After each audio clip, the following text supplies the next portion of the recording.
Esse é o nosso 14º seminário integrador. É o desafio da integração multidisciplinar em odontologia. O nosso tema é a relação bidirecional entre diabetes mellitus e a doença periodontal. Universidade Vale do Rio Doce, curso de graduação em odontologia do 4º período. Os componentes do grupo são Brenda, Caroline, Débora, Edson, João Vitor, José Arthur, Maria Antônia, Matheus, Tayane e Vitor. O nosso professor orientador é o Janver Saraiva.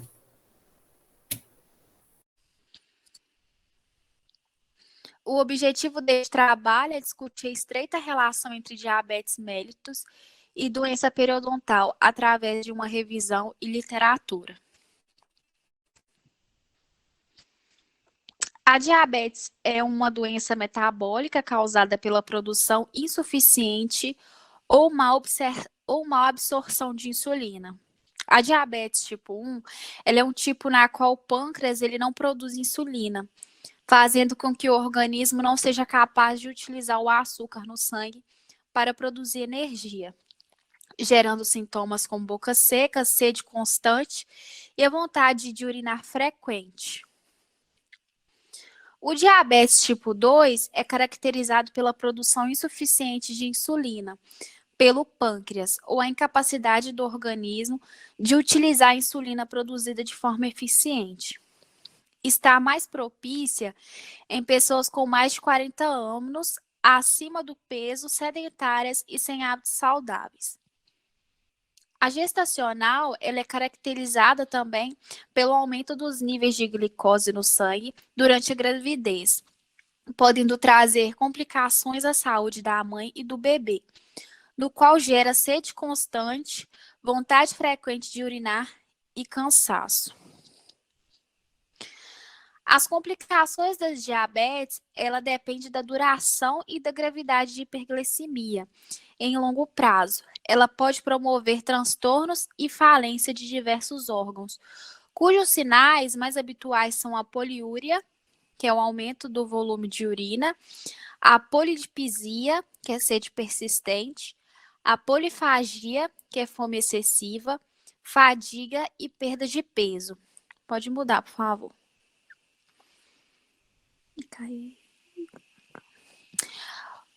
O diabetes mellitus também está relacionado a complicações bucais e a doença periodontal.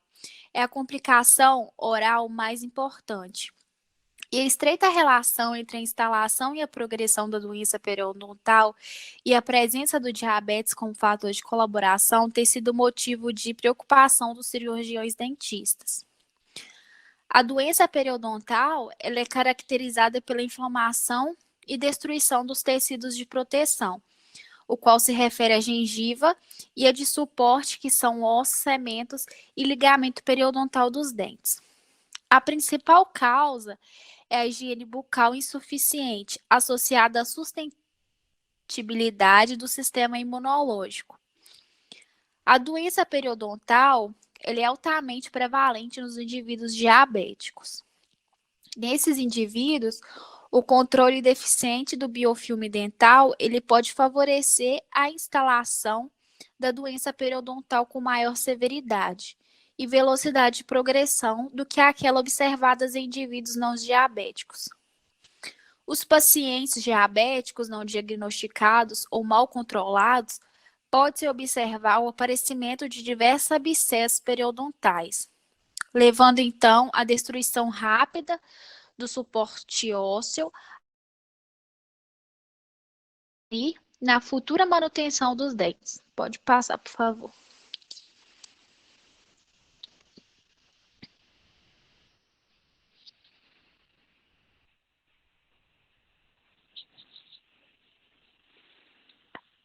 As perturbações da cavidade bucal mais rotineiras nos diabéticos são xerostomia, hipossalivação, síndrome de ardência bucal, clostridiemia, distúrbios da gustação, infecções, ulcerações na mucosa bucal, hipocalcificação do esmalte, perda precoce dos dentes, dificuldade de cicatrização, doença periodontal, hálito cetônico e líquen plano. Próximo. Eu vou falar agora sobre a influência do diabetes na doença periodontal. Os pacientes diagnosticados com diabetes mellitus estão relacionados também com as condições das complicações bucais, sendo ela a gengivite e a periodontite. São as que mais acometem esses pacientes. Dentre as demais complicações orais causadas pela diabetes mellitus, a mais importante é a doença periodontal. Uma dessas complicações é a elastase, que é um marcador inflamatório não imunológico, mais concentrado no fluido crevicular, degradando proteínas do tecido conjuntivo e aumentando a expansão da doença periodontal.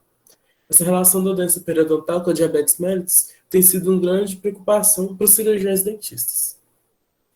Pode passar.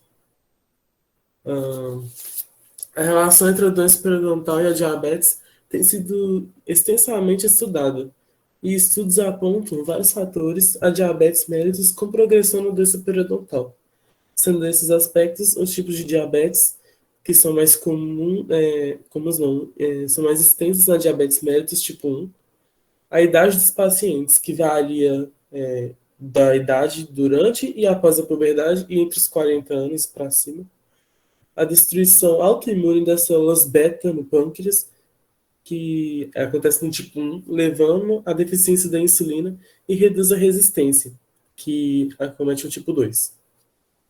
Vou passar.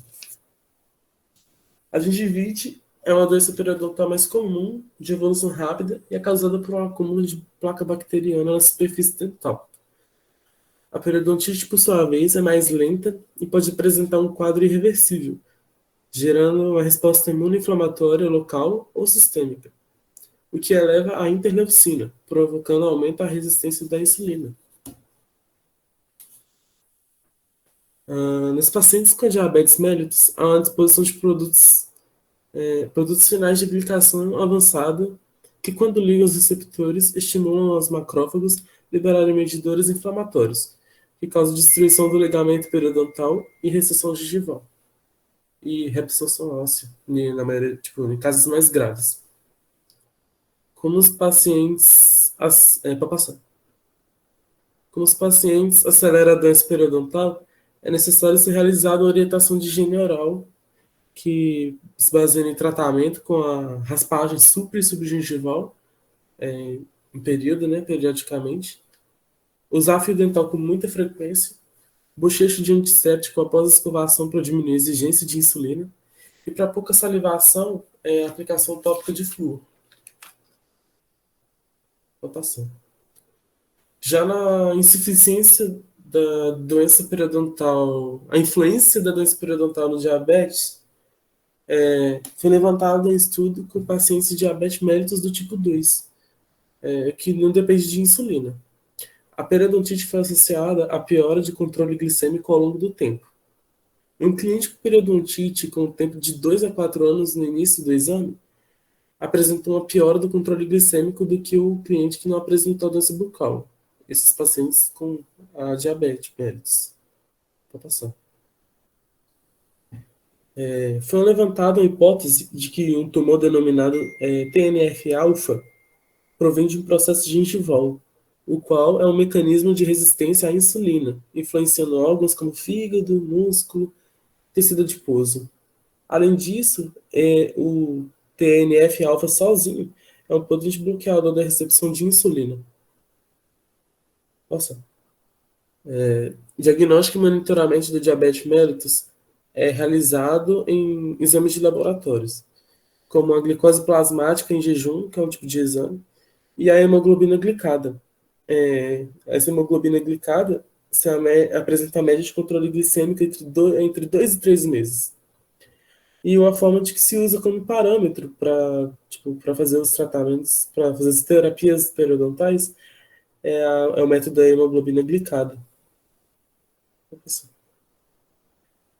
Em um indivíduo com tipo 2, pode exacerbar o mau controle glicêmico, por conta da resistência insulínica e a resistência tecidual adicional que ele tem.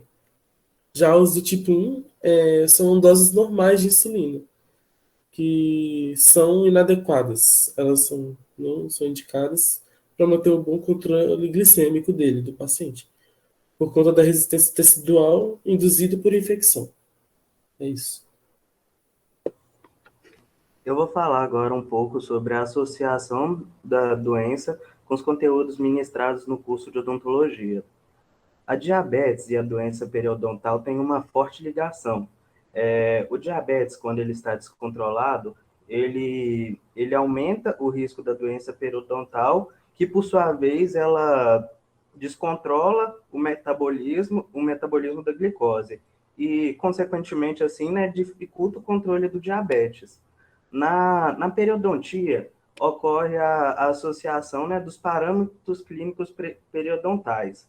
Na endodontia, os processos de reabsorção óssea periapical, que já é mais envolvido com os ossos, né? Na periodontia, está mais associado com a parte gengival.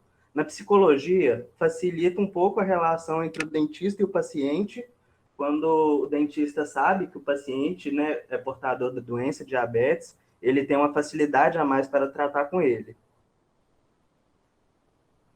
Na cirurgia, a cirurgia é uma das mais importantes, o profissional saber que o paciente tenha diabetes, porque no paciente diabético não é qualquer tipo de anestésico que ele pode tomar. Por um exemplo disso, quem é diabético não pode tomar anestésicos com vasoconstrutores como adrenalina. Na dentística, temos o problema da xerostomia, né, que é a falta de produção de saliva. E a partir depois da confecção desse trabalho, nós percebemos a importância que tem o cirurgião dentista saber conhecer o seu paciente, né? Por isso é muito importante no início, antes mesmo de se começar o tratamento, fazer uma anamnese bem detalhada para você não correr um risco, né? Ocasionar até mesmo a morte de um paciente diabético na sua cadeira. E o tratamento periodontal para pacientes diabéticos é a raspagem sub- e supragengival, que é o tratamento que visa diminuir o volume bacteriano e reduzir a inflamação. E o benefício, né, os benefícios desse tratamento é a maior saúde do periodonto e o controle metabólico e glicêmico dos pacientes diabéticos. E essa foi a apresentação do nosso trabalho, do nosso seminário integrador. Agradeço a atenção de todos.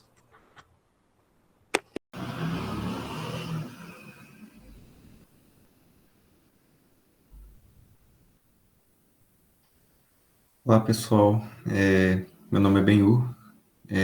Eu e a Anelisa estaremos apresentando o trabalho do seminário integrador do curso de odontologia. Nós somos do segundo período e o tema que nós escolhemos foi os aspectos fisiopatológicos da necrose pulpar. Esses são os componentes do nosso grupo e o nosso professor orientador foi o professor Thalisson. Bom, a necrose pulpar, ela vai ser caracterizada por um processo inflamatório, onde haverá a perda completa da capacidade sensitiva, uma vez que a polpa é um tecido conjuntivo frouxo altamente irrigado, sendo o tecido responsável pelas sensações dos dentes. Ela pode acontecer de maneira silenciosa, podendo acarretar em um diagnóstico tardio, ocasionando muitas vezes a perda do elemento dentário. O objetivo do nosso trabalho é correlacionar os conhecimentos adquiridos através das disciplinas do segundo período de odontologia e aplicá-los na abordagem dos aspectos fisiopatológicos e microbiológicos da necrose pulpar. Nós procuramos ainda observar os tipos de necrose pulpar e assim como as pulpites que a antecedem. Bom, para começar, nós vamos dar uma introdução da natureza e da estrutura da dentina da polpa. A dentina e a polpa, elas são tecidos que apresentam origem embrionária semelhante, estão intimamente integrados em relação à anatomia e à fisiologia, e elas frequentemente são consideradas um complexo, que vai ser o complexo denominado dentino-pulpar. Esse complexo ele encontra-se geralmente isolado do ambiente oral pelo revestimento de esmalte na coroa e de cimento na raiz. Quando essas camadas protetoras naturais são perdidas, esse complexo ele pode ser exposto a agentes irritantes e responder de diferentes maneiras. Então, a presença de túbulos dentinários na dentina assegura que o estímulo duplicado a dentina também exerça com frequência efeito sobre a polpa. Por essa razão, o complexo responde a estímulos de forma integrada. Por isso a gente vai chamar de complexo dentino-pulpar, que eles estão altamente integrados, né? Bom, as lesões inflamatórias no tecido pulpar podem ser divididas em pulpite reversível e irreversível, que eu vou falar logo adiante. A polpa dental, ela é um tecido conjuntivo frouxo encontrado no interior da cavidade pulpar, que a gente vai chamar de câmara pulpar e canal radicular, que contém um grande número de vasos sanguíneos, vasos linfáticos, fibras nervosas e também células. Entre estas vão estar as células chamadas de odontoblastos, os quais vão diferenciar o tecido pulpar dos demais tecidos conjuntivos presentes em outras regiões do corpo. Vale destacar também que as condições mórbidas da polpa dental são, em sua maioria, de natureza infecciosa e envolvem processos inflamatórios. Qualquer perda de tecido mineralizado do dente que expõe a dentina ou a própria polpa diretamente ao meio oral, ela vai permitir que as bactérias e seus elementos causem efeitos adversos à polpa normal. Então, a lesão inflamatória resultante, ela será direcionada para a fonte de infecção e será confinada enquanto a resposta inflamatória não entrar em colapso e ocorrer a maior destruição do tecido pulpar. Aqui a gente tem uma imagem dos odontoblastos, que são as células que formam uma camada na periferia da polpa em contato com a dentina.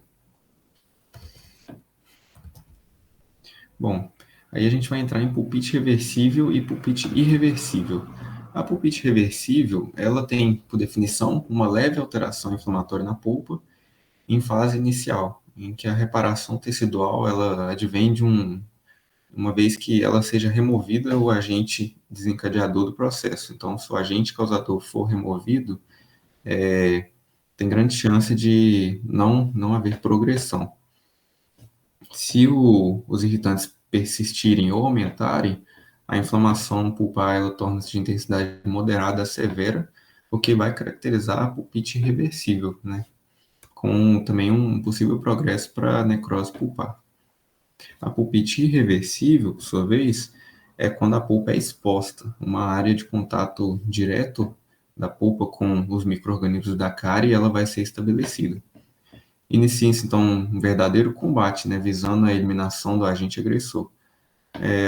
Porém, na grande maioria das vezes, por causa das características anatômicas peculiares da polpa, ela invariavelmente sofre alterações irreversíveis por inflamação severa.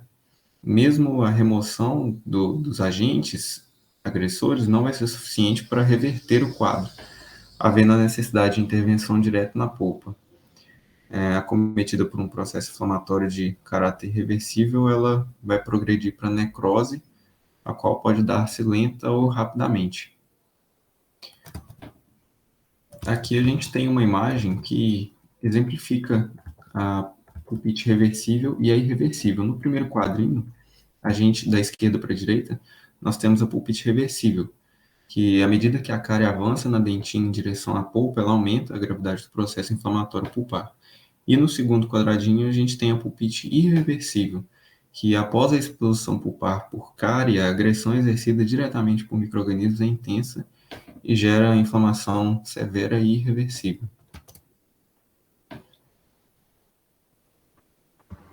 Bom, falando algumas características da necrose pulpar, ela pode ser considerada o resultado de um processo inflamatório, o qual é uma reação da polpa diante de um fator agressor.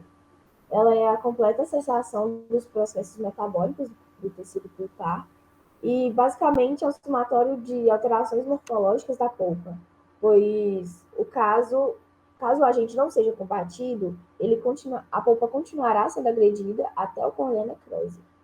Aí na imagem à esquerda é possível observar a alteração da cor do dente devido à necrose.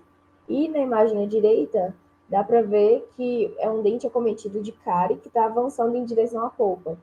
E dependendo da persistência e crescimento dessa lesão, pode ocasionar a inviabilidade dessa polpa futuramente. As necroses pulpares podem ser classificadas em 3 tipos. a necrose por liquefação, que é mais comum quando o agente agressor é bacteriano, e nesses casos há uma interação de micro-organismos presentes com os neutrófilos. E estes, os neutrófilos, fagocitam e digerem as bactérias, liberando algumas enzimas hidrolíticas que causam a degradação tecidual. Já a necrose por coagulação é comum em casos de traumatismo e ocorre quando há redução ou bloqueio do suprimento sanguíneo de um determinado tecido, levando à coagulação proteica tecidual. E a necrose por gangrena vai ocorrer em dentes traumatizados, cujas polpas sofreram necrose de coagulação asséptica e que se tornaram infectadas posteriormente por bactérias que promovem a liquefação. Então, basicamente, os modelos de coagulação e liquefação coexistem nessa gangrena pulpar. Bom, a principal fonte de agressão pulpar é a lesão de cárie, causada por bactérias, né?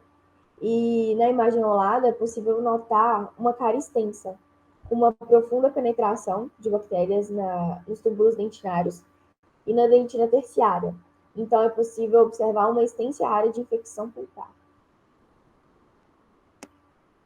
Acerca do diagnóstico, ele pode ser feito por exames clínico-visuais, detectando se a pulpa foi acometida por cáries ou restaurações extensas.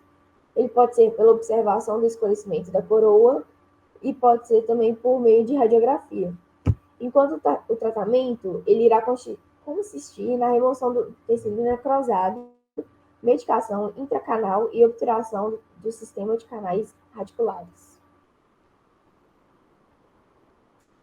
Bom, nossa intenção com esse trabalho foi abordar os aspectos fisiopatológicos da necrose pulpar, e para isso a gente abordou alguns tópicos da área de endodontia, proporcionando uma revisão acerca das pulpites reversíveis e irreversíveis, já que ambas estão comumente presentes no processo antecessor do desenvolvimento da necrose. E, por fim, nós abordamos sobre a necrose em si, com informações acerca do diagnóstico e tratamento, a fim de aprimorar o nosso conhecimento do assunto. É isso, muito obrigada. Aí estão algumas... Tem que falar das referências?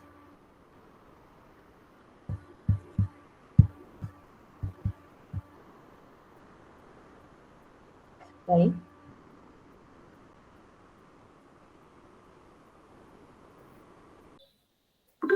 Boa noite a todos. Vamos apresentar agora o 14º Seminário Integrador do curso de Odontologia da Univale, que tem como tema principal o desafio da integração multidisciplinar na odontologia. O tema proposto ao nosso grupo do segundo período foi candidíase oral em pacientes internados em UTI, e eu, Lívia, estarei apresentando um pouco mais desse tema a vocês. Os componentes desse trabalho são a Ana Luísa, a Bárbara Alves, a Carolina Pereira, a Cecília Carvalho, a Emily Risselli, a Gabriela Abelha, a Gabriela Oliveira, o Gustavo Vaz, a Isadora Pimenta, a Carla Costa, a Olívia Costa e a Olívia Vitória. Nossa professora e orientadora foi a Lourimar Viana, e esse tema tem como área de atuação a microbiologia, a patologia, a imunologia e a odontologia hospitalar. A metodologia utilizada neste trabalho buscou abordar a revisão sistemática da literatura científica com um caráter descritivo na modalidade denominada revisão integrativa. Esse tipo de pesquisa tem o intuito de permitir a síntese de estudos publicados e possibilitar conclusões gerais a respeito dessa área de estudo.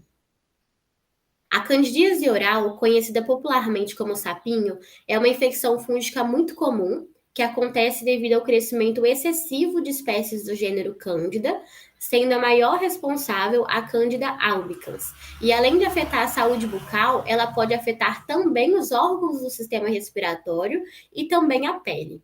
Clinicamente, ela vai se manifestar de duas formas, sendo ela a forma aguda, que é a mais comum, ela vai ter uma forma de evolução mais rápida e de curta duração, e também a forma crônica, apresentando uma progressão mais lenta e uma duração mais prolongada. A candidíase oral, além dela ser comum e muito infecciosa, ela comete com maior intensidade especificamente os pacientes internados em UTI.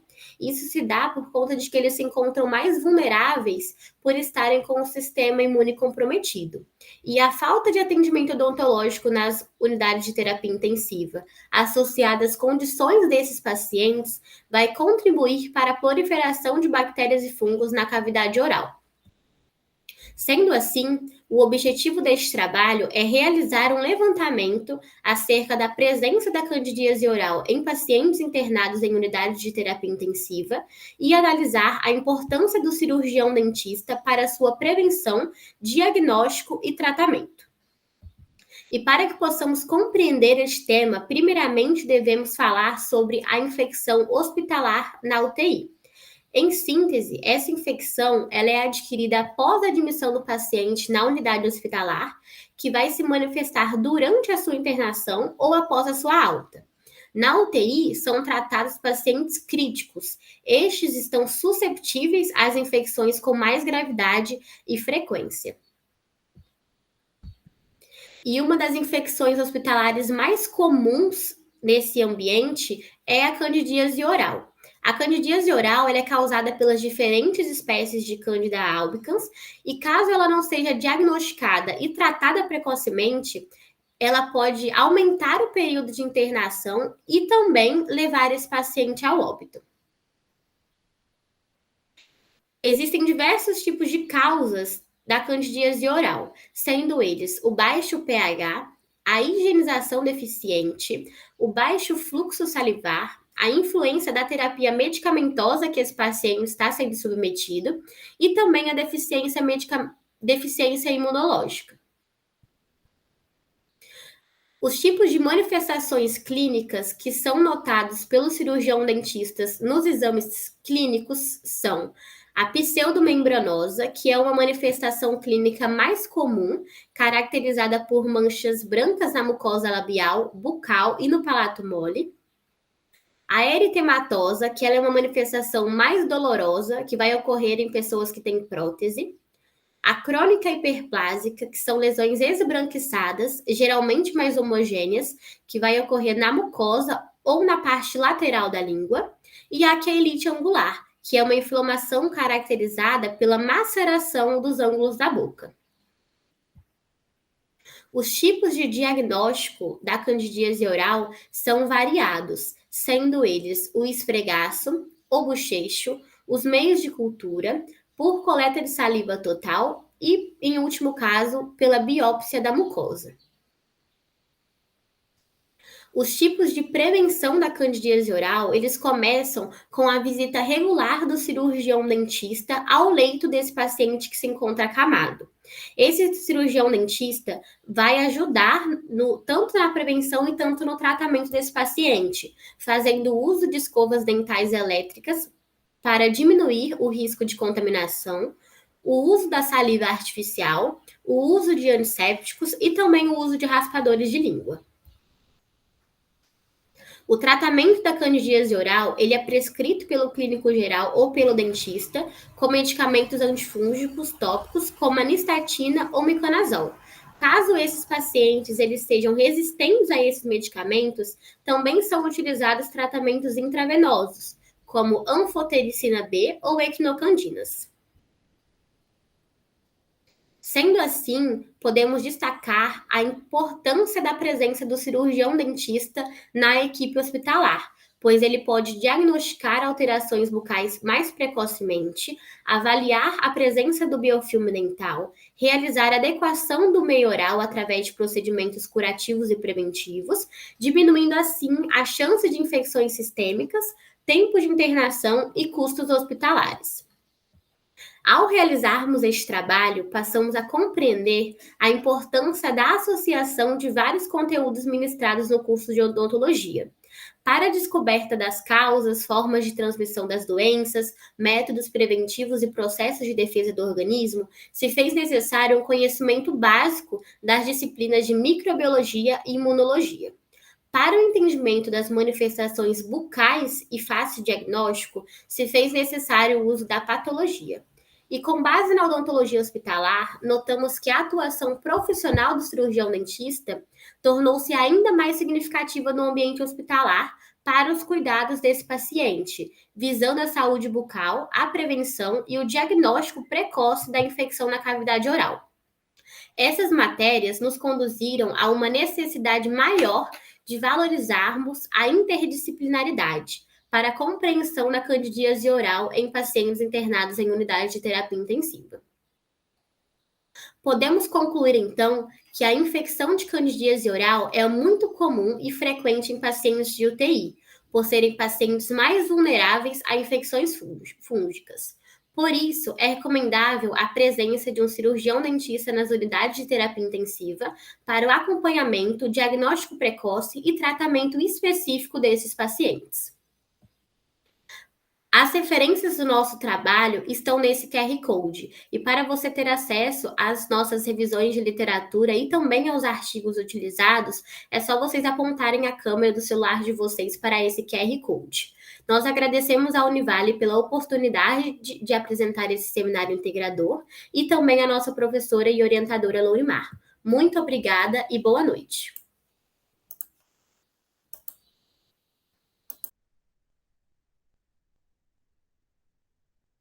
Olá, pessoal, sejam bem-vindos. Vamos apresentar o 14º Seminário Integrador do curso de Odontologia. O tema proposto ao nosso grupo do 4º período foi erosão dental. Eu, Ana Lívia e a Thaís estaremos apresentando um pouquinho mais daquilo que nós aprendemos a respeito do tema. Os componentes do grupo são Alessiara Alves Dias, Ana Lívia Pereira Costa, Alex de Oliveira Carvalho, Débora Reis Silva, Esther Cunha Gomes, Fernando Duarte Perpétuo, Judiaire de Queiroz, Larissa de Oliveira Melo Costa, Maíra Rani Pereira da Silva, Thaís de Paula Brits e Yasmin Angélica Valente Barbosa. Tivemos como professora orientadora a professora Xislana Xeroto, e a área de concentração é a dentística. De início, nós podemos definir a erosão dentária como uma perda irreversível da estrutura dentária, causada pelo efeito do ácido sobre a superfície do dente. Numa fase mais avançada, o paciente pode sentir dor, hipersensibilidade e também limitações estéticas e funcionais. E aí essa erosão dentária, ela se inicia com a desmineralização das camadas do esmalte, podendo avançar para a perda importante da estrutura dental. E aí é válido a gente mencionar que qualquer substância ácida com pH inferior ao crítico do esmalte dentina pode dissolver os cristais de hidroxiopatia. E aí, sendo assim, os ácidos podem ser de origem extrínsecas e intrínsecas. Os de origem extrínsecas são vindos da dieta, são alimentos, bebidas, medicamentos e meio ambiente, como exemplo. Muita ingestão de bebida alcoólica, refrigerante, permanência de bebidas ácidas na boca. E outro fator também pode ser a proximidade entre ingestão de alimento ácido e a escovação dental. Já os fatores de origem intrínseca são os ácidos vindos do estômago, que estão relacionados com o refluxo gastroesofágico, que é o vômito. E aí isso pode ser devido a gastrite, gravidez, bulimia e também anorexia. O nosso trabalho tem como objetivo principal expor os principais fatores que ocasionam a erosão dentária, expondo suas particularidades e correlacionando seus múltiplos fatores com as várias disciplinas da odontologia. O termo erosão ele é derivado do latim erodere, que significa um processo gradual de descalcificação e dissolução de uma superfície. E a erosão dentária ela é a perda progressiva e irreversível de tecido duro, esmalte e dentina, que sofreram a ação química de ácido sem ter envolvimento bacteriano, ou seja, é uma lesão cervical não cariosa, que é sem envolvimento de micro-organismos. Então, ela é provocada diretamente pela ação de substâncias químicas sobre a superfície dental, evidenciada na cavidade bucal. E aí, como já foi mencionado, a classificação pode ser dividida em erosão extrínseca, que é resultada de ácidos exógenos, erosão intrínseca, que é resultada de ácidos endógenos, e erosão idiopática, que é quando o diagnóstico não se faz possível por meio de exame clínico ou da anamnese.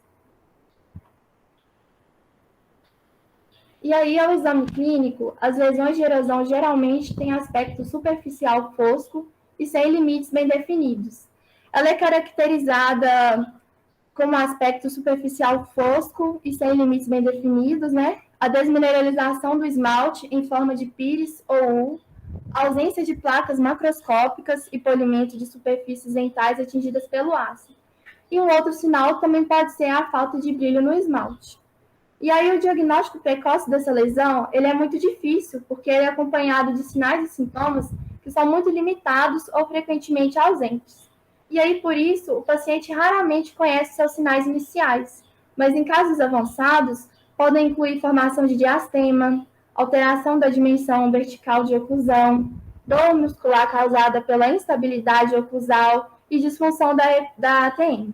E aí, nas próximas imagens, é possível a gente observar lesões mais severas de erosão dentária. Aqui nessa foto, ela mostra para a gente um caso grave, em que a morfologia oclusal praticamente desapareceu, e aí isso ocasiona na exposição pulpar. Os dentes, eles apresentam alteração na macromorfologia, ocorrida pelo processo de erosão clínica devido a distúrbios gástricos.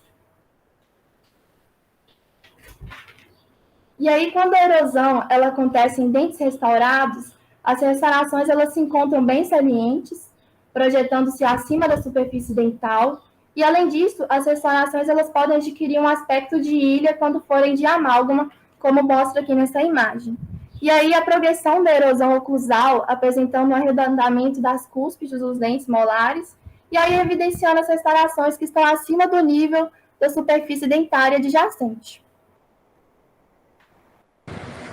Na figura 3, é possível perceber a perda de esmalte na face vestibular, o que é muito característico de pacientes expostos a ácidos extrínsecos. Já na figura 4, tem perda do esmalte na face palatina, o que é característico de pacientes expostos a ácidos intrínsecos.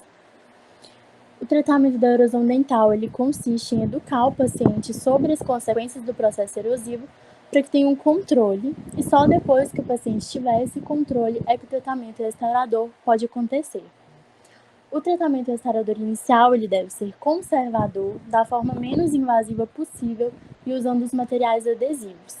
E também, para evitar um tratamento mais invasivo, é interessante sim o uso de medidas ortodônticas para ganhar espaço interoclusal. Na interdisciplinaridade, foi possível correlacionar a erosão com algumas disciplinas, como a dentística, porque o cirurgião dentista ele faz o diagnóstico clínico e trata a erosão por meio das restaurações. Na psicologia, é essencial para identificar distúrbios psicológicos, como a anorexia e a bulimia. Oclusão e DTM, porque em casos de grandes perdas de estrutura dental, pode acontecer uma modificação na oclusão do paciente. Estomatologia, que faz o diagnóstico e trata as doenças que manifestam na cavidade oral e no complexo maxilomandibular, como o refluxo gástrico e a doença renal crônica, sendo essas alterações sistêmicas as causas intrínsecas do problema. E, por fim, saúde coletiva, que tem um papel indireto, porque ela mostra que a saúde engloba vários fatores, ela é multifatorial, e principalmente fatores sociais, que se ligou à erosão dental, pelo fato de que os alimentos erosivos são de maior acesso e consumo. E para concluir, a perda não cariosa do tecido dental ela ocorre em vários dentes e é definida como a perda de estrutura dental que tem diversos fatores. E para serem resolvidos, é necessário uma atuação conjunta de diversas áreas da odontologia e até mesmo fora dela. Essas são as nossas referências. Agradecemos a atenção de todos. Muito obrigada. Seminário integrador do curso de odontologia. Vamos apresentar o estudo da anatomia em odontologia e suas implicações na harmonização facial. Estes são os componentes, junto com o orientador Nilson Ferreira. A harmonização orofacial é uma área da odontologia que vem ganhando destaque nos últimos anos, como podemos observar diariamente. Tem como objetivo equilibrar a funcionalidade dos sistemas presentes na face e a aparência, de forma que o paciente sinta-se gratificado em ambos os pontos. Este seminário tem como objetivo de mostrar conhecimento por parte dos formandos responsáveis pela construção deste e a conscientização da importância da anatomia humana, crâniofacial, para o cirurgião dentista e, acima de tudo, para o profissional responsável por procedimentos de harmonização orofacial. A harmonização, ela é uma área da odontologia responsável por buscar o equilíbrio entre a relação estética e funcional do rosto e sorriso do paciente. E com isso, ele é um conjunto de procedimentos responsável por buscar a estabilidade estética e funcional da face. E são trabalhadas as medidas faciais e dentais, visando sempre a proporção do rosto que tornam a face e o sorriso bonitos e harmônicos. Como podemos visualizar nessa imagem que colocamos, vemos nitidamente vários procedimentos realizados, como, por exemplo, no nariz, na elevação orbicular do olho, sobrancelha, e também vemos a correção da queda do canto da boca, entre outros. Em alguns consultórios odontológicos no ano 2000, teve o início a uma pesquisa sobre a toxina botulínica, que sabemos que ela é oralmente em grandes quantidades. Ela bloqueia os sinais nervosos do cérebro para o músculo, causando paralisia generalizada, que chamamos de botulismo. E as pesquisas foram principalmente em casos de sorriso gengival, bruxismo, paralisia e entre outros. Logo depois de 2007, teve o primeiro curso de toxina botulínica na odontologia da história no Brasil. E na história da harmonização orofacial, nem tudo foi mil maravilhas, pois o Dr. Ricardo, junto com outros doutores e professores, passaram por uma fase turbulenta. Foram pressionados por entidades médicas, mas principalmente pelos próprios dentistas que eram contra essa inovação. Mas logo depois, em 2014, as coisas se acalmaram e com as resoluções que definiram tanto o ácido hialurônico quanto a toxina botulínica, permitindo seu uso nos limites da odontologia. Em um congresso em 2014, tiveram seu propósito que dura até hoje, que é promover a harmonização orofacial na odontologia brasileira e mundial. Em janeiro de 2019, o SFO transformou a harmonização orofacial em especialidade da odontologia, e assim foi coroado mais de 10 anos de luta, incluindo de vez o CD na estética facial, e hoje em dia a harmonização continua movimentando bilhões, com novos entrantes surgindo exponencialmente. Aqui temos os reais procedimentos estéticos da harmonização orofacial. Temos então as rugas da fronte, no músculo occipito frontal, que são essas rugas horizontais na testa. Porém, existe um maior cuidado por conta da paralisia frontal, que pode gerar falta de expressão. Então, por isso, a injeção de toxina botulínica pode ser feita apenas para suavizar essas rugas e não eliminá-las completamente, bloqueando apenas uma parte do músculo. Temos as rugas da glabela, no músculo próxero, que são essas rugas entre as sobrancelhas, que é a contração de um conjunto de músculos. O músculo corrugador do supercílio é também responsável por tracionar a sobrancelha para baixo e medialmente. Temos o pé de galinha, que são essas rugas ao redor do olho, que são resultado de contração do músculo orbicular do olho, e a função desse músculo é permitir o fechamento ativo das pálpebras. E para o tratamento com a toxina, basta a paralisia de apenas uma parte deste músculo. Temos as rugas periorais, que são mais conhecidas como código de Barra, que são esses sulcos ao redor da boca. Essas rugas são originadas pelas repetidas contrações do músculo orbicular da boca, que é responsável pelo fechamento dos lábios.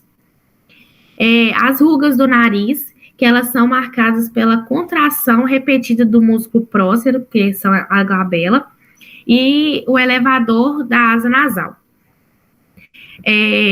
Tem a correção do sorriso gengival, que ele consiste no recorte da parte da gengiva que recobre o início da coroa dos dentes. Os principais procedimentos, que inclui a toxina botulínica, que após sua aprovação para o uso cosmético, passou a ser empregada em diversas regiões do rosto, com o intuito de suavizar rugas e linhas de expressões. A toxina age seletivamente no terminal nervoso periférico colinérgico, que inibe a liberação de acetilcolina. E uma vez injetada no músculo, ela atinge na terminação nervosa colinérgica, através da associação das propriedades de dispersão e difusão. E lá, inicia sua ação, bloqueando a liberação de neurotransmissor acetilcolina, que é responsável pela contração muscular. Ao ser aplicada diretamente sobre o músculo responsável pela formação das rugas e linhas de expressão, promovendo seu relaxamento temporário, obtendo uma fase com aparência mais rejuvenescida e sem marcas de expressão. As principais indicações da odontologia e quando o paciente apresenta sorriso gengival, bruxismo, pé de galinha, rugas, entre outros. O ácido hialurônico é uma molécula sintetizada ao nível da membrana celular, constituindo fundamentalmente o componente da matriz extracelular. A sua ação ocorre no tecido conjuntivo que determina a textura e tonicidade. Conforme os anos se passam, temos uma diminuição da sua concentração na pele, o que ocasiona uma diminuição da hidratação local e torna a derme menos volumosa e com tendência a formação de rugas. O ácido hialurônico é um preenchedor reabsorvível e, graças à sua alta biocompatibilidade e elevado grau de segurança, se tornou popular com sua chegada no mercado e na odontologia. O ácido hialurônico vem sendo utilizado como completamento ao tratamento periodontal, promovendo aumento de volume de papilas interdentárias, eliminando ou reduzindo, e preenchimento facial também. Além de seu uso na suavização de marcas estáticas e no equilíbrio da face nas perdas teciduais. Ele é indicado nos casos de correção de depressão cutâneas ou rugas profundas, no aumento de volume labial, em alguns casos de atrofia dos tecidos moles faciais e no restabelecimento de volume facial. E também inclui os fios faciais, que são implantes filamentares de natureza sintética, e ao serem implantados no tecidos subcutâneos, promove a elevação dos tecidos flácidos. Podem ser reabsorvidos ou não, vai depender do organismo de cada paciente. Eles são geralmente divididos entre farpados e não farpados. As farpas são projeções minúsculas ao longo do procedimento do fio. Podem ser ancorados e flutuantes, quando estão ancorados em água estável, como osso ou músculo, ou quando não estão ancorados em nenhuma estrutura estável. O lift orofacial não cirúrgico com fios faciais é um método, como o próprio nome diz, para o tratamento de flacidez da face e pescoço e substituição do láfice. E é um procedimento realizado com anestesia local. A bichectomia é um dos procedimentos mais procurados na harmonização orofacial. O corpo adiposo da bochecha, peça anatômica que é parcialmente removida durante a intervenção, ela possui uma estreita relação com as estruturas nobres com o nervo facial e ducto da glândula parótida, além de músculos de mastigação e vasos. As relações anatômica e harmonização orofacial. A face é uma das regiões mais complexas do corpo humano, e seu conhecimento anatômico é a condição fundamental para dar mais segurança aos profissionais que nela atuam. Ossos, músculos, ligamentos, gordura e pele são os principais constituintes da face, entremeados por vasos e nervos. Todos eles sofrem envelhecimento e podem ser alterados ou afetados por qualquer procedimento realizado. O conhecimento desta anatomia relacionada à idade do paciente se torna indispensável para o trabalho de um profissional que lida com a estética da face. A aplicação da toxina botulínica pode causar problemas graves como a ptose labial, assimetria, disfagia, rouquidão e fraqueza no pescoço e, em situações extremas, necrose local. Estes efeitos seriam evitados pelo conhecimento anatômico da região. As complicações com o uso de preenchimentos à base de H podem ser decorrentes de inexperiência, técnica incorreta e pouco conhecimento anatômico. Os efeitos colaterais podem ser divididos em precoces e tardios. A maioria das reações adversas é de curto prazo e podem ser resolvidas em um período de 7 dias. A injeção pode causar dor, equimose e inchaço. Se injetados superficialmente, os preenchedores podem ficar visíveis ou com uma descoloração acinzentada. O antídoto dos preenchedores faciais com ácido hialurônico deve sempre estar disponível para reverter imediatamente um resultado estético indesejado ou evento isquêmico. Este antídoto é uma enzima denominada de hialuronidase. Isso ressalta a importância do profissional estar bem capacitado para utilizar o antídoto, saber seus possíveis efeitos colaterais e saber manipular nas suas diferentes apresentações comerciais. Equimose e hematomas podem ocorrer por extravasamento sanguíneo através de rupturas de vasos, bem como compressão e ruptura secundária. Os preenchedores com lidocaína causam vasodilatação e aumentam o risco de sangramento local. Geralmente melhora em um intervalo de 5 a 10 dias, dependendo da resposta de cada paciente. A anatomia desses vasos se faz importante para evitarem esses efeitos.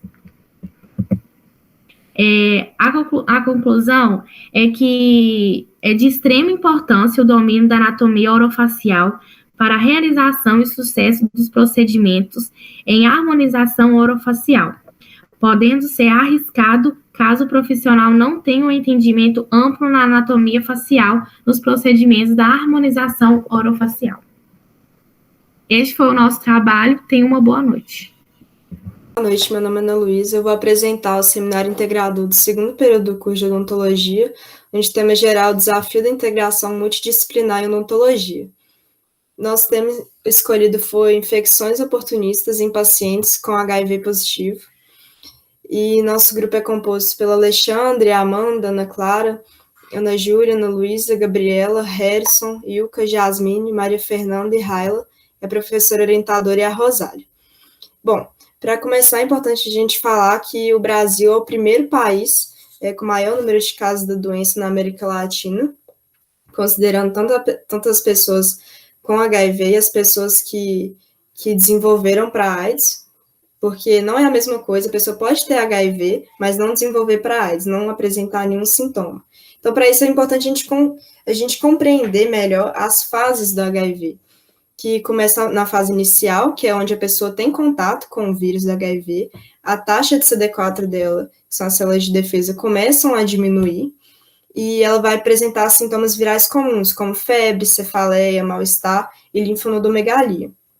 Depois disso, a taxa de CD4 ela volta a crescer e a pessoa entra na fase de latência, que é uma fase assintomática, que pode durar por cerca de anos ou dias, vai depender da resposta da imunidade inata da pessoa. Então, ela vai entrar depois para uma fase sintomática, que é quando o CD4 dela, a taxa de CD4 começa a diminuir novamente, e ela vai começar a ter sintomas como sudorese, fadiga, emagrecimento e diarreia, que são os sintomas mais comuns. À medida que o déficit imunológico ele vai se agravando, vai aumentando essa probabilidade de instalação de infecções oportunistas. Ou seja, o sistema imunológico da pessoa vai ficando mais comprometido, a taxa de CD4 vai abaixando e a pessoa vai ficando mais susceptível a essas infecções oportunistas, que é aí que vai começar a definir mesmo a AIDS. O objetivo do nosso trabalho foi fazer uma breve revisão literária sobre quais são essas infecções oportunistas e seus respectivos tratamentos e a atuação também do cirurgião dentista, né, nesse aspecto. Bom, como eu falei, a gente fez uma revisão da literatura e é interessante a gente saber que a chance de desenvolver uma infecção oportunista vai depender do risco de exposição a patógenos potenciais. Vamos supor, se a pessoa trabalha num ambiente precário, se ela mora também num ambiente com condições precárias, a virulência dos patógenos também, a intensidade como ele vai atuar no organismo da pessoa, né? O nível de imunossupressão do paciente. Se o sistema imunológico dele está muito comprometido, ele vai ficar muito mais vulnerável a desenvolver essas infecções oportunistas. As doenças oportunistas e outras complicações decorrentes, elas vão ser as principais causas da morbidade e da mortalidade em pacientes soropositivos. E isso é devido a 3 principais razões. Ou o paciente ele desconhece a doença, não conhece como ela se manifesta, quais são os sintomas, então ele não trata a doença, ou o paciente ele conhece a doença, mas por questões psicossociais ou questões econômicas mesmo, ele não trata, não realiza o tratamento e a doença vai evoluindo, ou então o paciente faz tratamento, mas ele não consegue baixar esse nível virológico, ele não tem uma resposta imunológica positiva decorrente desse tratamento, ou por baixa adesão, ou então por questões biológicas mesmo do paciente que são inexplicáveis, ou então pela farmacocinética desfavorável. São vários motivos e cada um deles vai determinar esse ponto. Agora a gente chegou na principal questão, né, do trabalho, que são as principais doenças oportunistas em HIV positivo. A primeira delas é a candidíase esofágica orofaríngea, que vai ser uma infecção fúngica causada pelo fungo Candida albicans, sendo a infecção mais comum em indivíduos com depressão pelo HIV.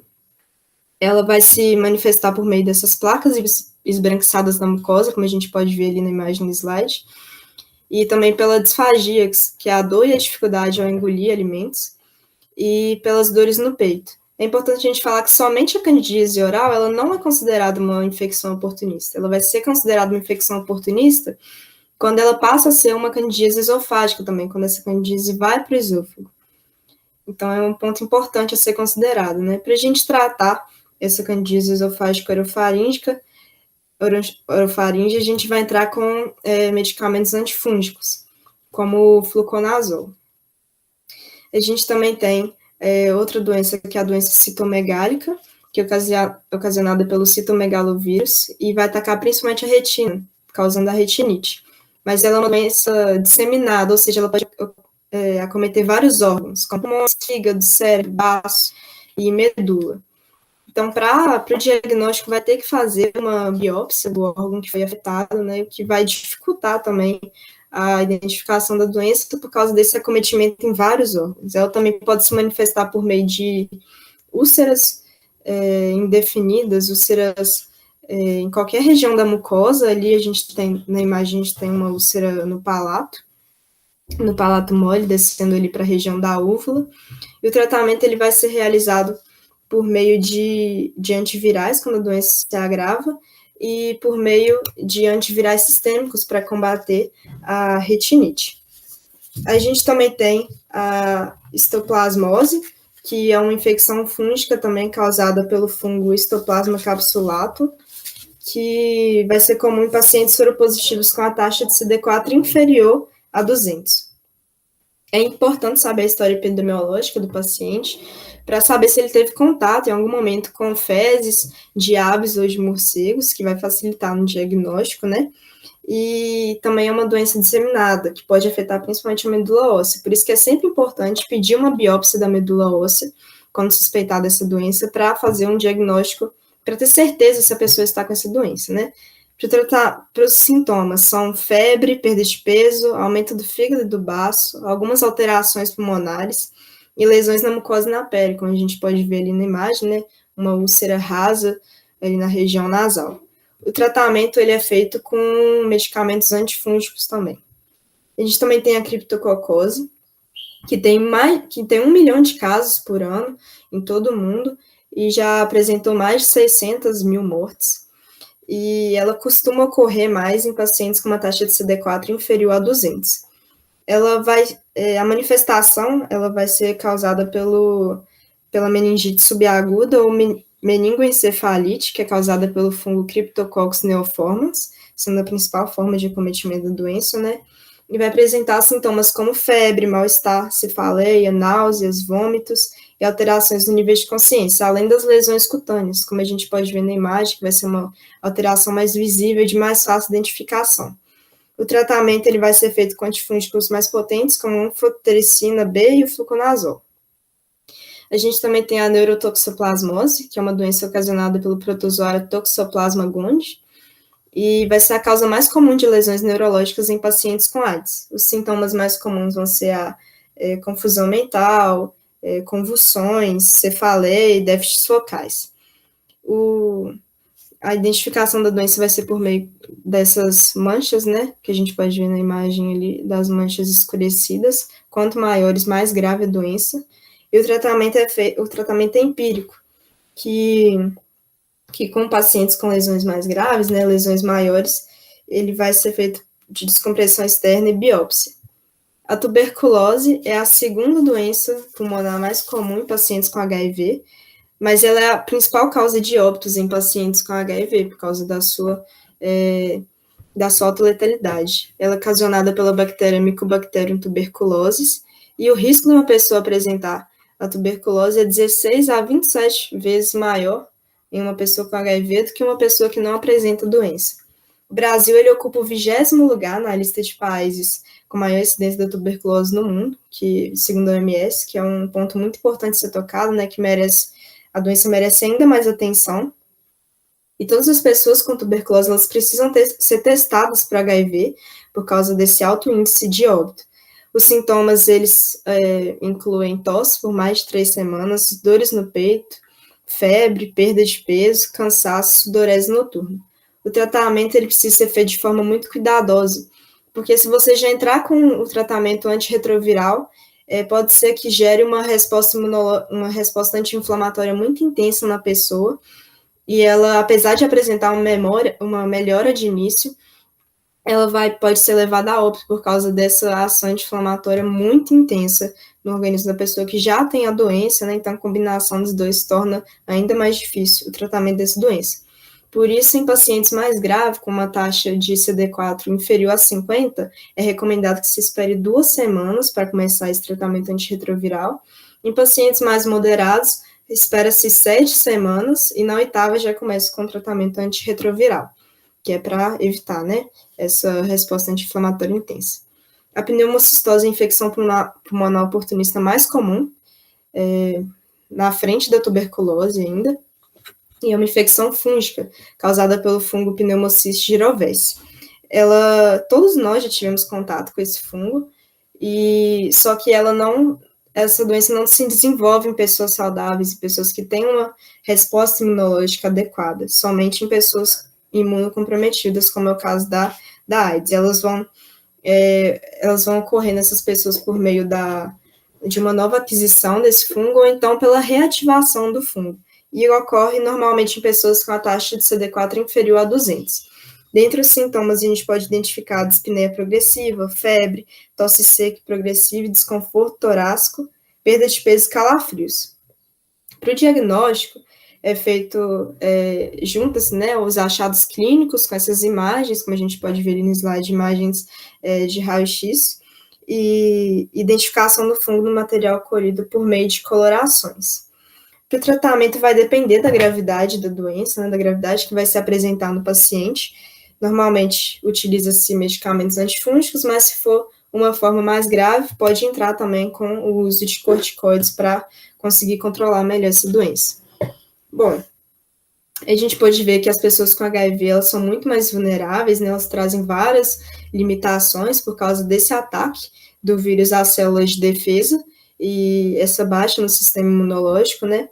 Então, é uma população vulnerável que precisa de um acompanhamento especializado, precisa de um acompanhamento melhor. E o papel do cirurgião dentista nesse processo é, vamos supor, a pessoa chega no consultório, você percebe a candidíase oral, por exemplo.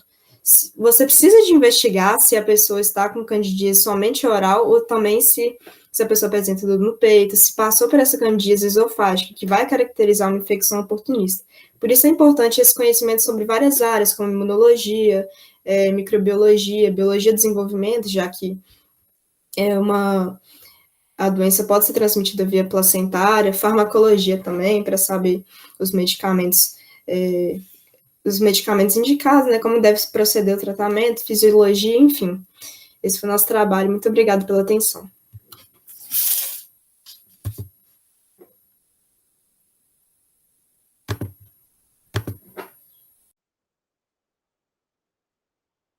Boa noite a todos. Meu nome é Emanuele e eu curso o segundo período no curso de odontologia. E o tema do nosso seminário é alteração numérica da odontogênese, dentes supranumerários, com os componentes Tainara Pereira Leite, Matheus de Andrade de Lima, Brian Bastos, Caroline Dutra de Souza, Thalia Tomás Lima, Maiara Correia, Hércules Cupertino, Brenda Freitas de Oliveira, Luiz Paulo Lacerda Moreira, Alisson Cláudio Cléris de Souza, tendo como orientadora a professora Andréia Barbosa do Vale, cuja área de concentração é histologia e embriologia bucodental. Introdução. É durante o complexo desenvolvimento embrionário que as diversas anomalias podem dar início, incluindo as alterações dentárias. A alteração numérica consiste na falta ou no excesso de dentes na cavidade bucal, sendo o último definido como hiperdontia ou dente supranumerário. Tanto fatores ambientais quanto fatores genéticos podem afetar a erupção normal dos dentes. Ao lado, nós temos uma figura demonstrando o dente supranumerário posicionado na arcada superior. Objetivo. O objetivo do nosso trabalho é relacionar esse tema aos conhecimentos adquiridos nas disciplinas básicas, tanto do primeiro quanto do segundo período do curso de odontologia, colocando assim os conteúdos estudados em prática. Por intermédio da revisão de literatura, conhecer e discutir o distúrbio de desenvolvimento de número da odontogênese, nomeado como dente supranumerário. Além disso, investigar as possíveis causas, consequência e incidência de dentes supranumerários, como também investigar os meios de diagnóstico e tratamento recomendado. Revisão de literatura. A hiperdontia é um assunto amplo, que abrange diversos assuntos da área odontológica. Em vista disso, é crucial o seu estudo detalhado, compreendendo tanto as causas quanto as consequências dessa anomalia. Odontogênese. Na odontogênese, nós teremos um processo de estruturação e formação do dente, que iniciará ali por volta das primeiras semanas de vida intrauterina e terá continuidade anos após o nascimento. Já ali por volta da 7ª semana de vida intrauterina, a odontogênese iniciará por influência da migração de células da crista neural, E na odontogênese, nós temos algumas fases destacadas. As principais fases são fase de botão, fase de capuz, fase de campânula, fase de coroa e fase de raiz. Na figura ao lado, nós podemos perceber a invaginação do epitélio oral, contendo o epitélio oral, o ectomenzênquima, a banda epitelial primária. Etiologia. O que seria essa etiologia? A etiologia nada mais é do que a causa. E apesar da etiologia não ser concretizada, diversas teorias são associadas a essa manifestação, tendo como principal as teorias da hiperatividade da lâmina dental, atavismo ou filogenética, e a teoria da hereditariedade. Ao lado, na figura 3, nós temos os dentes supranumerários posicionados na arcada inferior. Classificação. Os dentes supranumerários podem ser classificados de acordo com suas formas e localidades na cavidade bucal. Quanto à forma, nós temos as rudimentares, que é quando tem a formatação distinta a de um dente padrão, e dentre elas nós teremos a conoide, em forma de cone, e os tuberculados, em forma de barril.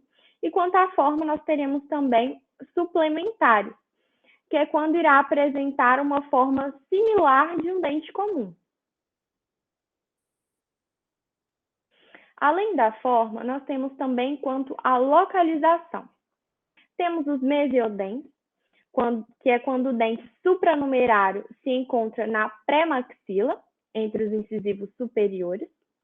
Os paramolares, que quando estão ali na vestibular, ou então na lingual dos dentes molares, ou até mesmo ali na região interproximal, entre o primeiro e o segundo molar. Além deles, teremos também os parapremolares, quando estão presentes na região dos molares, e os distomolares, que se localizam ali, estão localizados ali como os quartos molares. Na figura ao lado esquerdo, nós temos o dente supranumerário paramolar cônico. Prevalência. Os dentes supranumerários apresentam tanto nos dentes descidos quanto nos dentes permanentes, e terá maior frequência nos dentes descidos.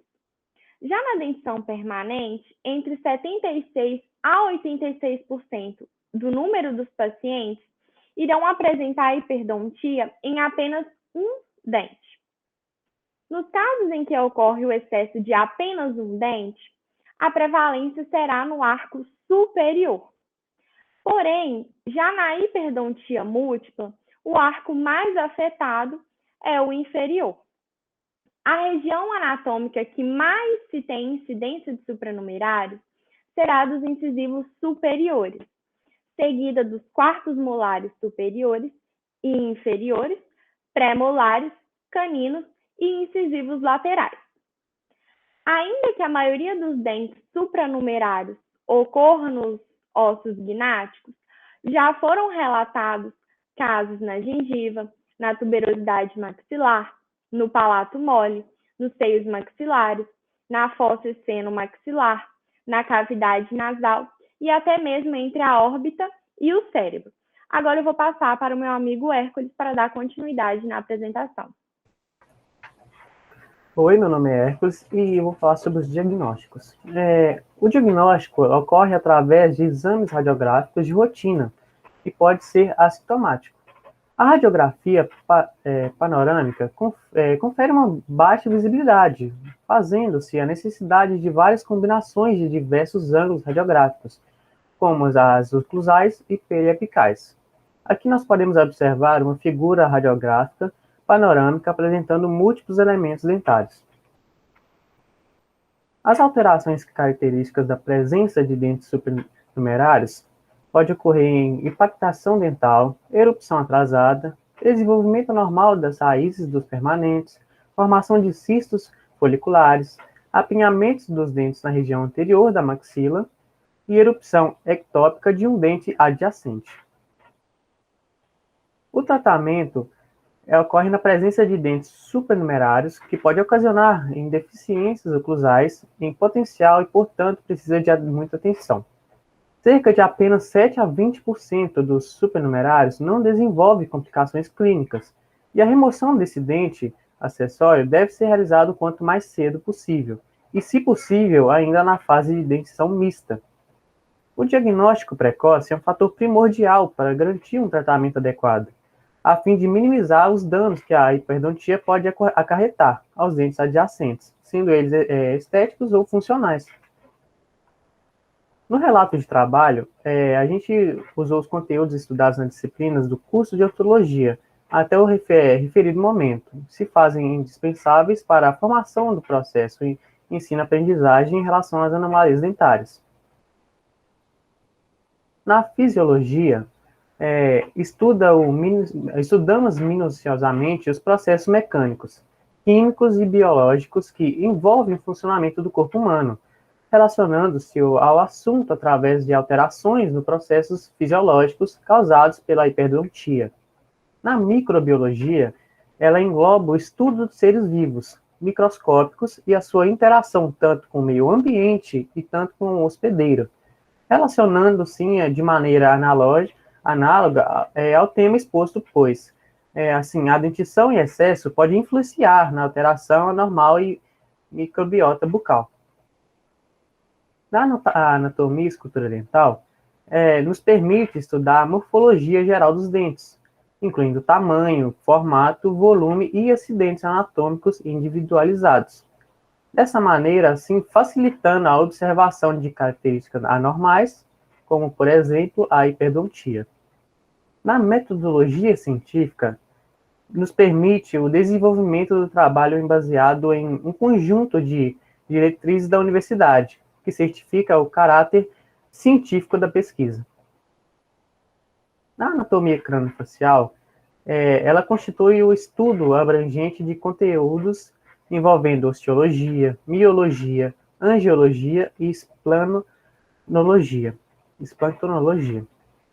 especificamente da face, assim associando ao conhecimento das ciências odontológicas, agregando de forma aprofundada o conhecimento do sistema estomatognático. A histologia e embriologia bucodental estuda a gênese da cavidade oral do ser humano, incluindo tecidos, órgãos, morfologia celular e aspectos histológicos, subdivididos em etapas ao longo do desenvolvimento intrauterino. Desculpe que é causa de nervosismo, tô meio assim, né? Assim, dessa maneira, o seu conhecimento permite a compreensão dos processos que envolvem a odontogênese e sua possível alteração nos dentes. Na patologia, inclui o estudo das causas, mecanismos e alterações moleculares, morfológicas e funcionais, auxiliando não só no processo de diagnóstico, mas também no prognóstico e prevenção. Na biologia de desenvolvimento, abrange o estudo da embriologia humana no contexto geral e de genética, buscando assim compreender o sentido, as circunstâncias da diferenciação celular e da morfogênese, possibilitando a ampliação dos conhecimentos adquiridos frente aos casos de hiperdontia. Nas considerações finais, nós apresentamos trabalho assim, que possibilitou compreender a hiperdontia e suas características gerais. E para isso, fez-se a imprescindível as disciplinas estudadas até o atual período para a consolidação do conhecimento. A origem dessa anomalia pode estar relacionada a diversos fatores, incluindo influências genéticas e do meio ambiente, inseridos em teorias da hereditariedade e ativismo. Também foi evidenciado que os dentes supernumerários são classificados de acordo com a sua forma, sendo divididos em suplementares, rudimentares e conoide. E quando a sua localização são mesiodens, paramolares e parapremolares. Tal alteração possui uma predileção para a região de incisivos superiores, seguida pelos quartos molares superiores e inferiores, assim favorecendo o comprometimento da arcada dentária. Por fim, dada a importância do assunto, o cirurgião dentista deve estar apto a entendê-lo e encaminhá-lo para uma avaliação com exames de imagem, e de modo que assim possa realizar o tratamento precoce, não só minimizando os impactos causados pela dentição em excesso, mas também controlando as repercussões clínicas e estéticas de cada paciente. Obrigado a todos e tenham uma boa noite. Aqui nós temos nossas referências.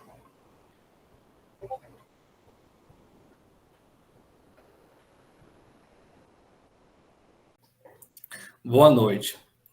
Vamos dar início ao 14º Seminário Integrador do curso de Odontologia, com o tema global, o desafio da integração multidisciplinar em odontologia. Nós, alunos do segundo período, ficamos com a revisão bibliográfica com o tema proposto: desigualdade social. O impacto da alimentação inadequada na saúde bucal dos indivíduos. Os acadêmicos autores desse trabalho foram Brenda Tainara. Presente. Bruna Soares. Presente. Diego Brandão. Presente. Glícia Macieira. Presente. Heloísa Francini. Presente. Yolanda Perpétuo. Presente. Maria das Graças Carine. Presente. Marília Nunes. Presente. Paola Delesporte.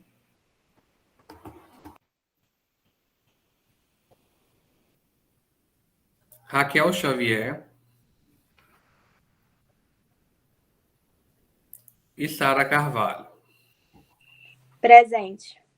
Como professora orientadora, Tânia Terezinha Soares Nunes. E as disciplinas escolhidas como interdisciplinaridade foram saúde coletiva, microbiologia, nutrição, histologia, embriologia bucodental.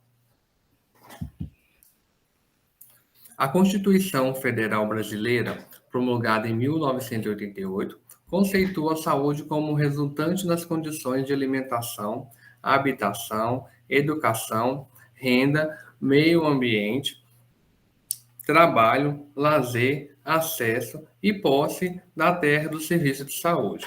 Vale ressaltar que em 1988 foi a primeira vez que a Constituição Federal Brasileira criou o artigo relacionado à saúde.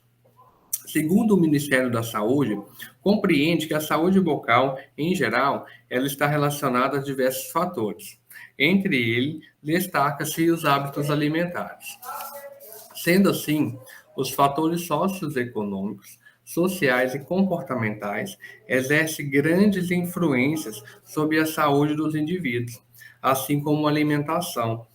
De acordo com o Frazão, pessoas superiores de 40 anos, moradores de municípios com menos de 10 mil habitantes, trabalhadores rurais, residentes em cidades sem abastecimento de águas fluoretada, apresenta alto índice de perda dentária e cárie.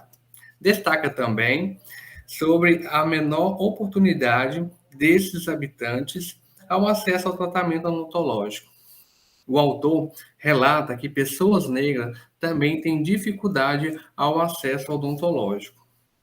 A grande maioria dos problemas de saúde bucal, em decorrência da disparidade social, relacionados-se com a alimentação, onde prevalece o consumo elevado de carboidrato e açúcares, que são alimentos altamente cariogênicos, favorecendo as formações de placa para a adesão do micro-organismo como o Streptococcus mutans, causador da cárie. Na ausência de uma higiene bucal mal adequada, esses alimentos ricos em açúcares produzem ácidos que acarretam a desmineralização dos dentes, formando a cárie. Diante desse cenário, a cavidade bucal constitui-se de uma cavidade do corpo humano. em contato direto com o meio externo, constituindo o sistema digestório e sendo o principal responsável pelo processamento dos alimentos.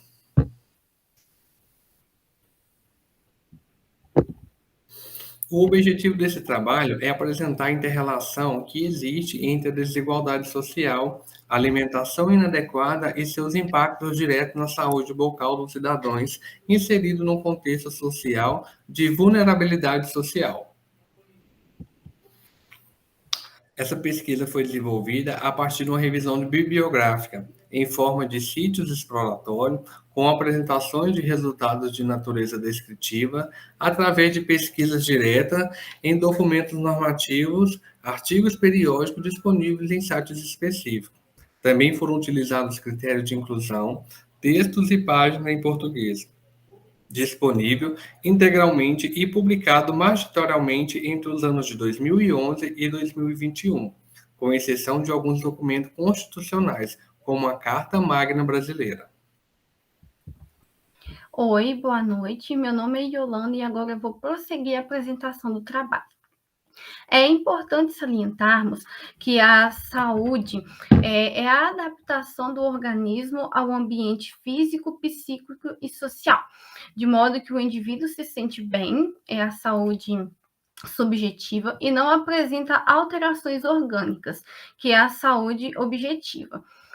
O modelo de Dahlgren sobre as determinantes sociais em saúde, eles visam evidenciar os principais fatores que estão associados ao processo saúde e doença do indivíduo ou população que está inserido nesse contexto de vulnerabilidade social. Fatores como habitação, condições de vida e trabalho, o grau de escolaridade, eles acabam impactando diretamente aos hábitos de vida desses indivíduos, como a alimentação. No campo da odontologia, esses determinantes sociais, eles vão estar diretamente ligados às boas condições de saúde bucal dos indivíduos. Desse modo, a saúde bucal ela vai ser o reflexo das condições gerais dos indivíduos, como educação, renda, local de moradia e acesso aos serviços de saúde bucal. O Ministério da Saúde afirma que a saúde bucal está mais relacionada aos hábitos de vida do que à determinação biológica, ou seja, genética. E, sendo assim, os maus hábitos alimentares e de higiene, eles acabam comprometendo a cavidade bucal, contribuindo para o surgimento de doenças orais e, como consequência dessas doenças da cavidade bucal, podem surgir outros problemas, como o desenvolvimento crânioencefálico. De acordo com Freire, a cárie dentária é uma das doenças que mais atinge os países subdesenvolvidos, dos quais o Brasil está inserido. E esses países subdesenvolvidos, eles possuem uma grande característica, que é a presença de uma grande disparidade social, ainda presente em pleno século XXI. A cárie é uma doença multifatorial, e como a sua principal causa está a presença de açúcares livres. Essa cárie dentária, ela atinge de forma desproporcional a população, tendo predominância nos locais mais vulneráveis, justamente devido à dificuldade de acesso aos tratamentos odontológicos, à alimentação rica em açúcares e carboidratos, a falta de flúor e outros fatores também. Esses alimentos cariogênicos associados à formação de cárie nada mais é do que esses alimentos que são ricos em carboidratos e açúcares, portanto, eles são chamados de alimentos que contêm carboidratos fermentáveis, e eles vão interferir no biofilme dental, consequentemente, na formação da placa dentária, e com isso vai favorecer a adesão dos micro-organismos nos dentes, como, por exemplo, o Streptococcus mutans, que é o principal causador da cárie. Esses alimentos cariogênicos, eles são altamente consumidos pela população de baixa renda, uma vez que, na maioria das vezes, falta informação sobre os malefícios que esses alimentos podem causar, e também eles não têm um acompanhamento nutricional. Aqui está uma tabela desenvolvida através de uma pesquisa da Universidade Federal de Pelotas, em 2019, onde está listado os alimentos mais cariogênicos, dentre os quais se destaca refrigerantes, doces e carboidratos de uma forma geral. Associado a essa ingestão de alimentos cariogênicos, surge uma outra preocupação, que é justamente o fato desses alimentos serem pouco nutritivos, podendo causar uma deficiência nutricional. E essa deficiência nutricional, ela pode causar a ocorrência de defeito na estrutura dos dentes, como a amelogênese imperfeita, que nada mais é do que o defeito na estrutura, né, o defeito na formação do esmalte dentário.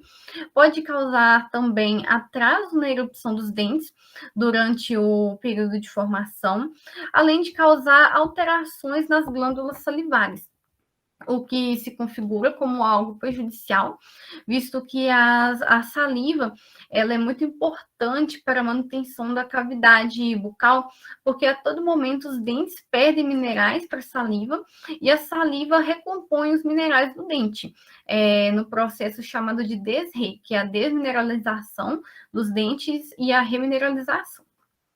Sendo assim, a cavidade bucal ela é muito suscetível a alterações anatômicas e fisiológicas, quando ocorrem ou carência ou excesso de nutrientes. Devido a isso, né, devido a esses fatores, torna-se imprescindível a tomada de medidas atenuantes ao entrave abordado. Como possível solução para o problema, está a promoção de hábitos de vida mais saudáveis por meio da orientação às famílias sobre a importância do consumo dos alimentos nutritivos e a distribuição também de alimentos saudáveis para a população de baixa renda.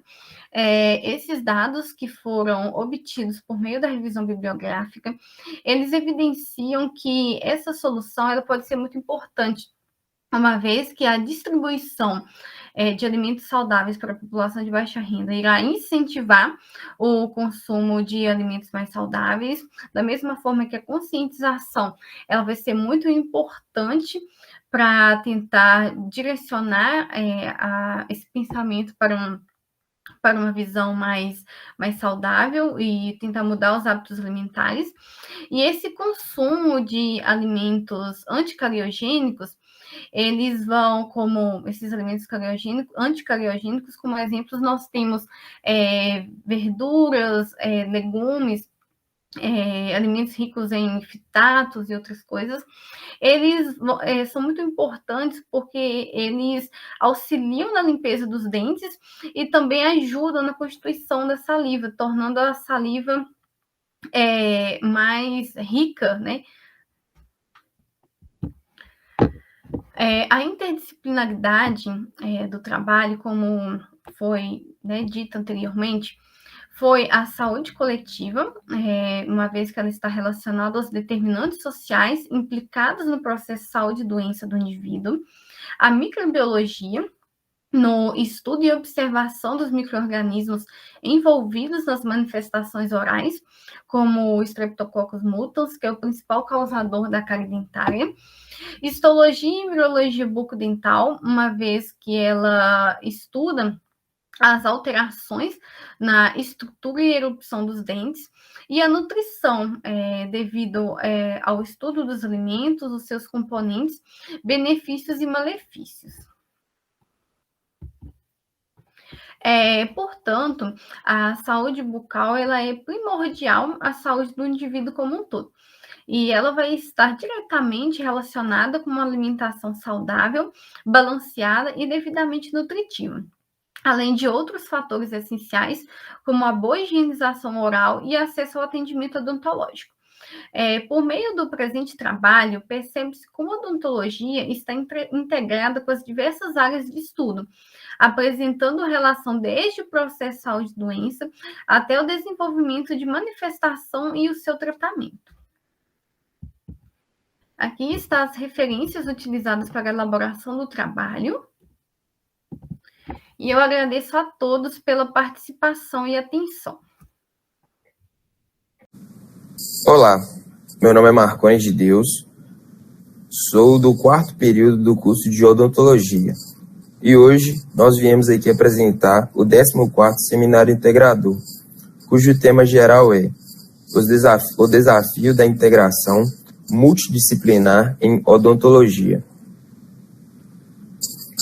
O tema escolhido pelo nosso grupo foi a saliva como meio de diagnóstico de doenças orais e sistêmicas.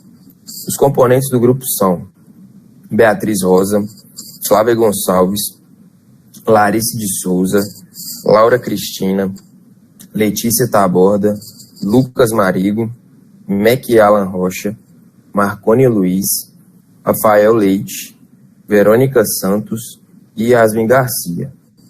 A nossa professora orientadora foi a Wirlene.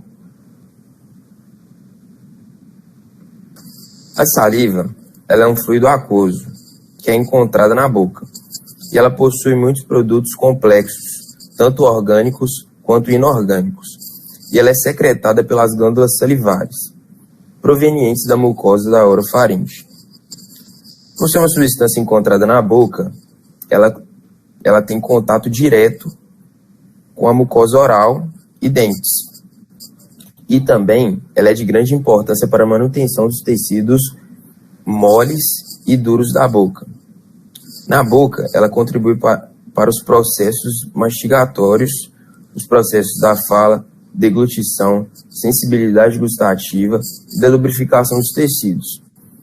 É muito importante destacar também que a saliva contribui para as atividades do balanço iônico, que auxiliam na remineralização do esmalte da dentina, quando entram em contato com algo muito ácido.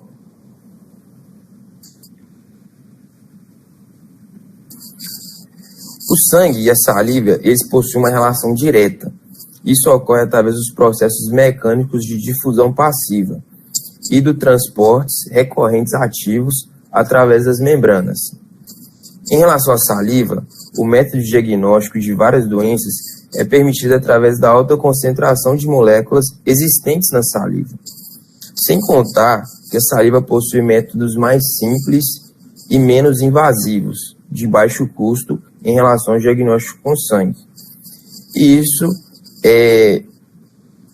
remete além da detecção direta dos patógenos.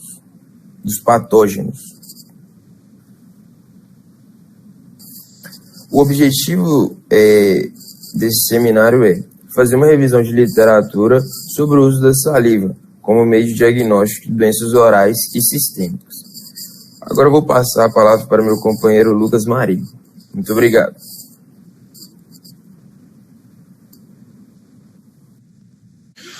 Olá, meu nome é Lucas e eu vou falar um pouco sobre a revisão de literatura do nosso trabalho. Primeiro vou começar falando o que é saliva. Saliva é um fluido biológico que desempenha um papel importante na saúde sistêmica e oral do nosso corpo. Ela é formada a partir da secreção exócrina de glândulas salivares maiores, que é a parótida, a submandibular e a lingual, e de glândulas salivares menores. O fluxo desse fluido e seus componentes podem influenciar no estado geral da pessoa. E a saliva ela é composta por substâncias proteicas e não proteicas. E são essas substâncias que vão nos possibilitar fazer a detecção de algumas doenças. A saliva, ela vem sido usada como meio de diagnóstico para algumas doenças. No caso, as doenças infecciosas, sacária, rubéola, doenças neoplásicas malignas, doenças autoimunes, doenças virais e a análise hormonal e forense, que a Larissa vai trazer posteriormente. Primeiro eu vou começar falando das doenças infecciosas, que a gente trouxe a cárie e a rubéola. A análise por saliva tem sido muito utilizada na prevenção da cárie. A cárie é uma doença multifatorial que causa a perda de estrutura dental. Ela vem sendo usada da seguinte forma: quando você faz a análise da saliva, você consegue fazer a detecção de lactobacilos e streptococcus mutans, que é a principal bactéria causadora da cárie. Se é notado a grande presença dessa bactéria causadora, a probabilidade da pessoa desenvolver cárie, juntamente com outros fatores, é maior. E também tem a rubéola, que o exame por saliva tem sido de grande interesse na detecção dessa doença. Ela é uma doença viral e quando você faz a análise por saliva, pode ser detectado o anticorpo contra o vírus da rubéola. E nesse exame tem assertividade em torno de 96%, o que comprova a grande eficácia desse método e que ele tem sido uma importante alternativa no combate contra essa doença, que é altamente infecciosa e pode causar uma epidemia. O exame por saliva tem sido um bom meio de tentar evitar a difusão dessa doença. E agora a Larissa vai trazer o resto das doenças para nós. Obrigado.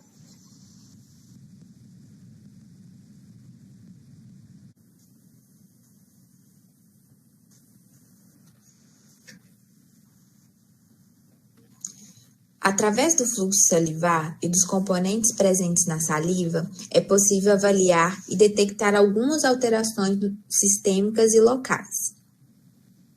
Foram encontrados por meio de testes salivares marcadores do câncer de mama presentes na saliva e no soro de mulheres com o diagnóstico de câncer de mama.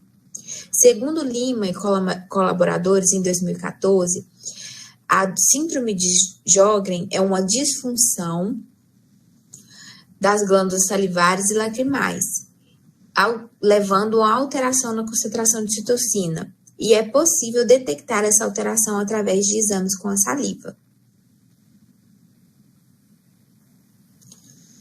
No COVID, uma doença que está em alta nos dias atuais, pode-se observar uma grande concentração do RNA do SARS-CoV-2 presente na saliva.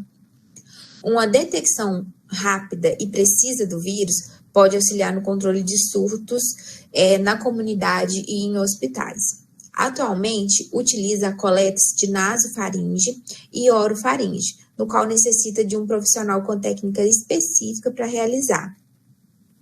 Se utilizarmos a saliva, não é necessário um profissional com técnica específica, levando então a uma menor exposição dos profissionais de saúde e diminuindo o risco de contaminação.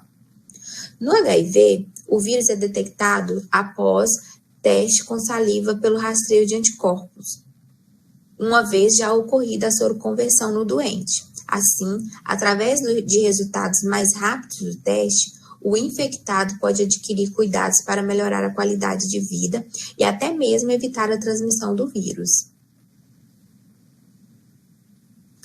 Na diabetes, é essencial o monitoramento dos níveis de glicose, principalmente em pacientes diabéticos tipo 1, e já é possível, através de exames com saliva, fazer esse diagnóstico, levando então uma importante prevenção e até mesmo auxiliando em agravos dessa doença. O DNA humano, ele pode ser detectado através da saliva, auxiliando na resolução de casos de crime, colaborando de forma rápida na solução de situações difíceis.